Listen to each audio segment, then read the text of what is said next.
تراویح کی جو نماز ہے یہ حضرت عمر کی سنت ہے. نبی نے تیسرے دن صحابہ کو منع کر دیا تراویح پڑھنے سے اور غضبناک ہوئے. اس سے کسی نے سوال پوچھا کہ کیا اس پہ غضبناک ہوئے کہ نماز پڑھنے کیوں آ رہے ہو؟ اس نے کہا نہیں، غضبناک اس پہ ہوئے کہ فرض نہ ہو جائے. یہ بھی گھمایا ہے بات کو. بھائی غضبناک اگرچہ وجہ یہی تھی کہ فرض نہ ہو جائے، لیکن غضبناک ہوئے اس پر کہ دوبارہ پڑھنے کیوں آ رہے ہو، اتنا شوق کیوں دکھا رہے ہو. تو حدیث کے مطابق تو غامدی صاحب کی بات پھر صحیح معلوم ہوتی ہے کہ تراویح سرے سے بولو بھائی پڑھنی ہی نہیں چاہیے، کیونکہ نبی تو غضبناک ہو رہے ہیں کہ کیوں آ رہے ہو. حضرت ابوبکر صدیق رضی اللہ تعالیٰ کے دور تک یوں ہی چلتا رہا. حضرت عمر کا دور آیا تو حضرت عمر رضی اللہ تعالیٰ نے 2-3 کام اس میں شامل فرمائے. نمبر 1 فرمایا اب پورا مہینہ مسجد پڑھیں گے. نمبر 2 پورا قرآن پاک پڑھیں گے. نمبر 3 باجماعت پڑھیں گے. نمبر 4 پورا مہینہ پڑھیں گے.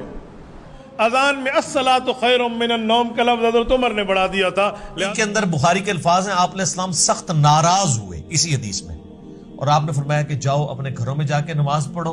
اور وہ جو میں نے پہلی حدیث بیان کی تھی نا، وہ اسی حدیث کا ہے. آپ علیہ السلام فرمایا کہ مرد کا فرض کے سوا باقی جو نفلی نمازیں سب سے افضل نماز وہ ہے جو اپنے گھر میں پڑھتا ہے. میری اس مسجد میں نماز پڑھنے سے بھی بہتر نماز ہے.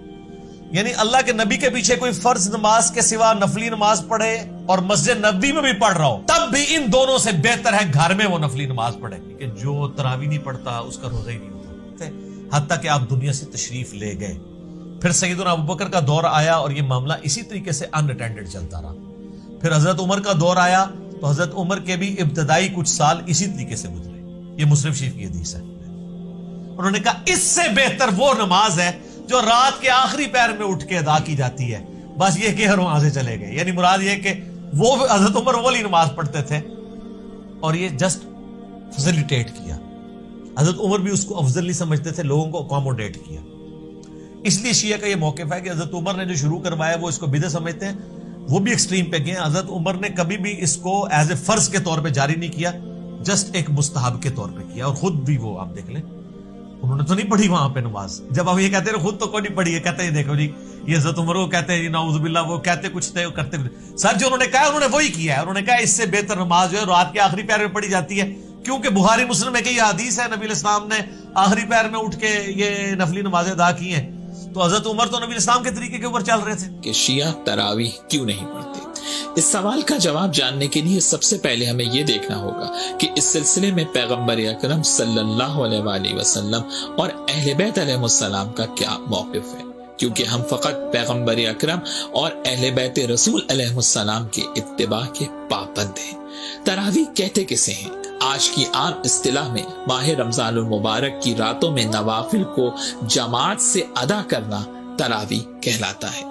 شیعہ تراویح اس لیے نہیں پڑھتے کیونکہ زمانے رسول میں ایسی کسی نماز کا کوئی تصور موجود نہیں ہے.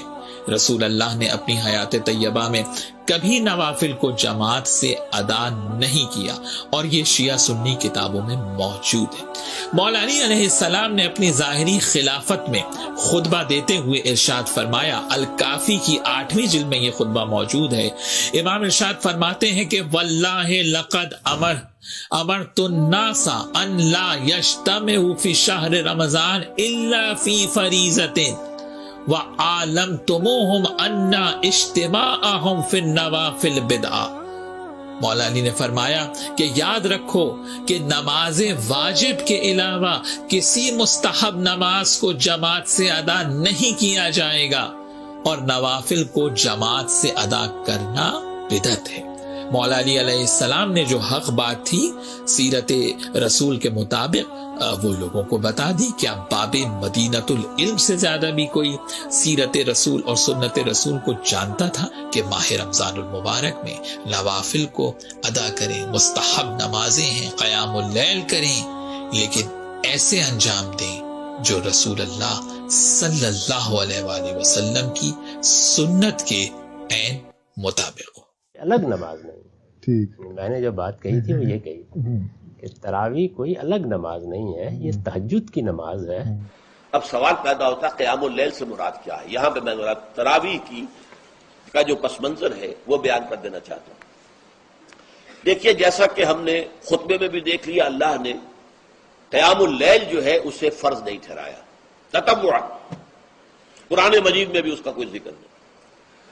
حضور نے تراویح کی نماز یا قیام اللیل نہ اسے فرض قرار دیا، نہ اس کے بعد جماعت کوئی اہتمام کیا مستقل، صرف 3 راتیں آپ نے جماعت کروائی ہے، اس میں 8 رکعتیں آپ نے پڑھی ہیں کہ جو آپ کا معمول تھا تہجد کا وہ پڑھی، اور تہجد کے وقت ہی جماعت کرائی ہے۔ یہ ہے وہ حدیث، اس کے علاوہ کسی نماز تراویح جو ہے جو ہم پڑھتے ہیں 20 رکعتیں عشاء کے ساتھ متصل، اس کا کوئی ذکر نہ دور نبوی میں ہے نہ دور صدیق اکبر میں ہے۔ یہ دور حضرت عمر کی خلافت میں ہوا ہے، اور ہم نہیں کہہ سکتے کتنے سال کے بعد ہوا ہے۔ حضرت عمر رضی اللہ تعالیٰ عنہ کی خلافت کا دور جو ہے وہ تو 10 برس ہے، ہو سکتا ہے 5 برس کے بعد ہوا ہو، 6 برس کے بعد ہوا ہو، 12 ہوا ہے ان کے عہد میں۔ اس کو آپ نے خود بدعت بھی قرار دیا ہے، لیکن بدعت حسنہ۔ بدعت کس اعتبار سے؟ لغوی اعتبار سے، نئی بات، اس لیے کہ حضور کے زمانے میں نہیں تھی۔